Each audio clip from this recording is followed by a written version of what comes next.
Yo les duellistes, ou plutôt devrais-je dire yo les complotistes. Aujourd'hui ce n'est ni une ouverture de cartes ni un gameplay sur Duel Link, aujourd'hui je vous parle de Yu-Gi-Oh! Et des théories complotistes qui l'entourent.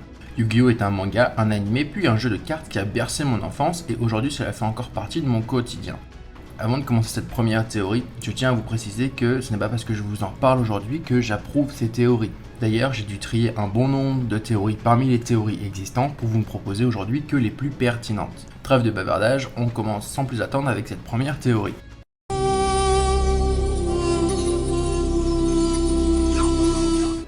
Le symbole Illuminati n'est autre qu'un œil dans un triangle de représentation de Dieu datant de la Renaissance, le tout initialement illustré sur une pyramide comme on peut le retrouver sur le billet de $1. L'œil est souvent cité étant l'œil de la Providence, un symbole montrant un œil entouré par des rayons de lumière et habituellement dans la forme d'un triangle.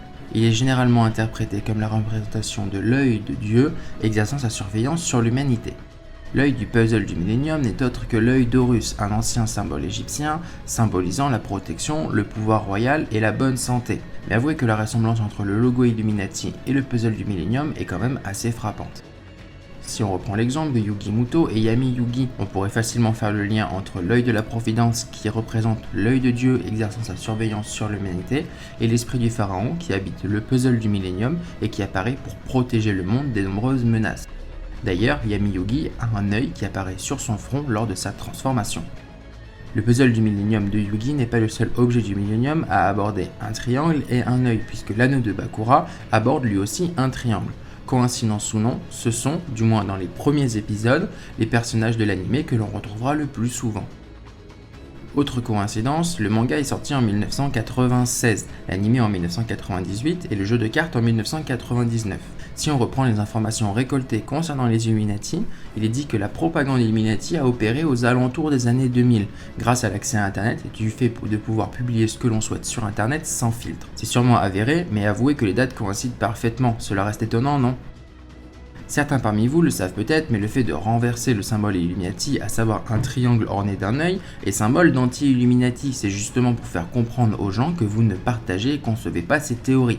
Peut-être que si le puzzle du Millennium de Yugi est retourné, c'est exactement pour cette raison très précise, aucune idée, mais cela restait important à préciser. D'ailleurs, un détail vient agrémenter ce que je viens de dire précédemment. Remarquez que le triangle de l'anneau du Millennium qui permet à Yami Bakura de prendre le contrôle de Bakura est un personnage mal intentionné et dont le triangle est dans le bon sens, contrairement au puzzle du Millennium qui permet à l'esprit du pharaon d'aider Yugi et qui lui est un personnage bienveillant et dont le triangle est dans le mauvais sens. Ok, cette première théorie est connue et souvent très mal vue par les fans du jeu de cartes, mais je ne pouvais pas faire cette vidéo sans vous en parler.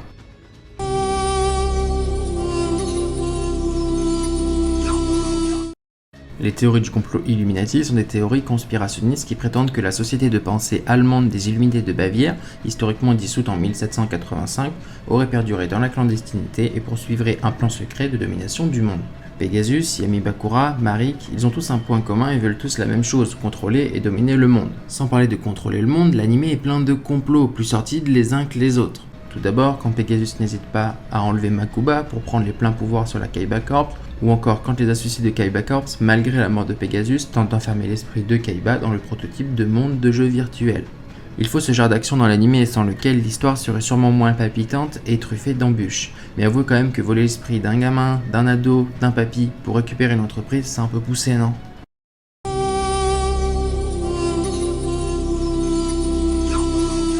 Illuminati, reptiliens, c'est souvent très lié et nombreux sont les personnes adeptes de cette théorie. D'ailleurs, 12 millions de personnes croient aux reptiliens aux États-Unis. Les reptiliens pourraient changer de forme, seraient issus d'une lignée hybride humaine-reptile, tirant leur origine de l'ancien Babylone et seraient possesseurs de pouvoirs psychiques. Au passage, Babylone, ancienne Égypte où ont été créés les duels de monstres, pouvoirs psychiques, on tient un truc là. Nous avons eu plusieurs fois le cas dans l'anime, en commençant par l'esprit du pharaon Yami Yugi qui partage tout bonnement le corps de Yugi Muto à travers le puzzle du Millennium, Marik qui utilise le corps de Mandiken et des pilleurs de l'ombre pour tenter de voler le puzzle du Millennium de Yugi, ou encore le cas du voleur Yami Bakura qui utilise à plusieurs reprises le corps de Bakura contre son gré et qui songe même à voler le corps de Makuba pendant le duel entre Pegasus et Yugi. Et tout ça grâce à des pouvoirs mystiques. N'est-ce pas encore un peu un lien entre l'anime Yu-Gi-Oh et les Illuminati ?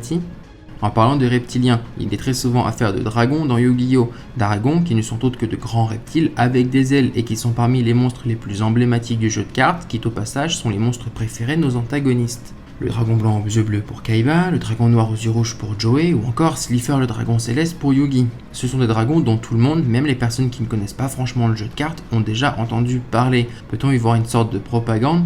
Je vous laisse y réfléchir.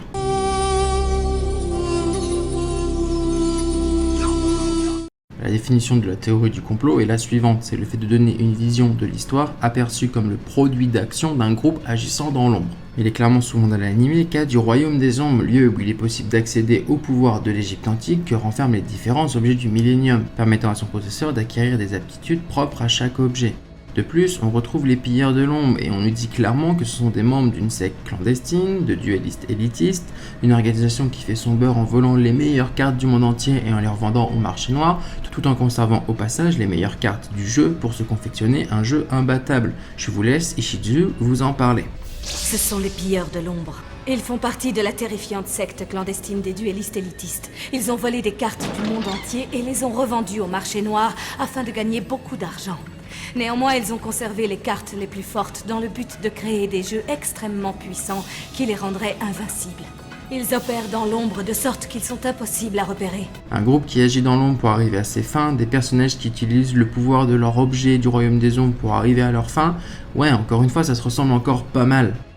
Le contre-argument de cette théorie, parce que oui, il y en a un, c'est que le royaume des ombres n'existe que dans la version 4 Kings, la version américaine.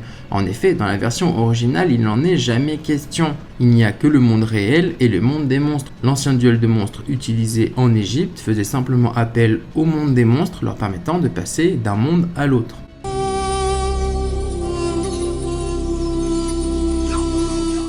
Si l'on reprend le principe du jeu de cartes que l'on connaît, il consiste à se battre en duel avec un deck préparé par nos soins dont l'adversaire n'en connaît normalement pas la nature jusqu'à ce que l'un de nous deux perde la partie. Se battre, attaquer, défendre, gagner, en fonction de l'enjeu du duel, on pourrait même ajouter les mots cupide, malsain, tricheur.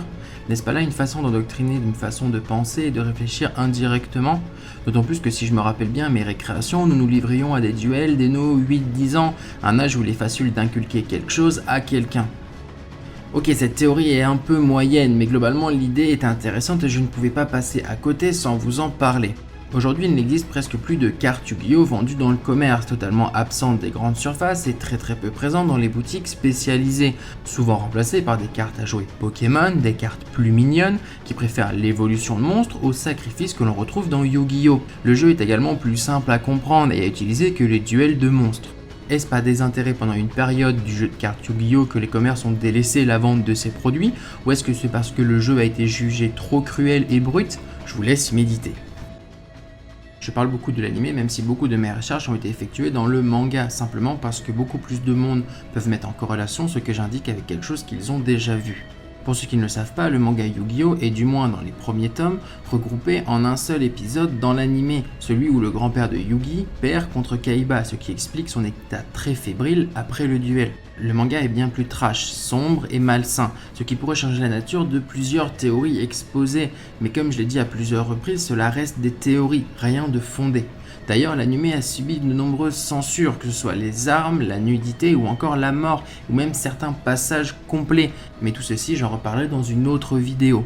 Je rappelle que je ne suis pas partisan de cette théorie, j'ai simplement pris le soin de réunir tout ce qui me semblait un tantinet afin de vous en faire une vidéo. Certaines théories peuvent paraître tirées par les cheveux à certains, alors que d'autres pourront y voir une source de réflexion, notre propre vision des choses ouvrant des portes différentes à chacun. Je l'ai dit en début de vidéo, j'ai trié de nombreuses théories existantes pour séparer le minimum viable du bullshit total. Cependant, je suis peut-être passé à côté de quelque chose de flagrant, c'est possible, et si vous avez d'autres théories qui pourraient être intéressantes, n'hésitez pas à me le dire dans les commentaires. J'espère que cette vidéo vous aura plu, c'est la première fois que je fais ce type de vidéo sur cette chaîne et il est vrai que ça prend énormément de temps, donc si ce genre de contenu ou de format vidéo vous plaît, n'hésitez pas à lâcher un gros pouce en l'air et surtout à me le préciser dans les commentaires. Comme d'habitude, si c'est la première fois que vous passez sur ma chaîne, je vous invite à vous abonner. Je vous invite également à me rejoindre sur Twitter, partager la vidéo, tout ça quoi. Et sur ce, je vous dis faites de nombreux duels et collections de cartes et surtout prenez soin de vous. Allez, ciao!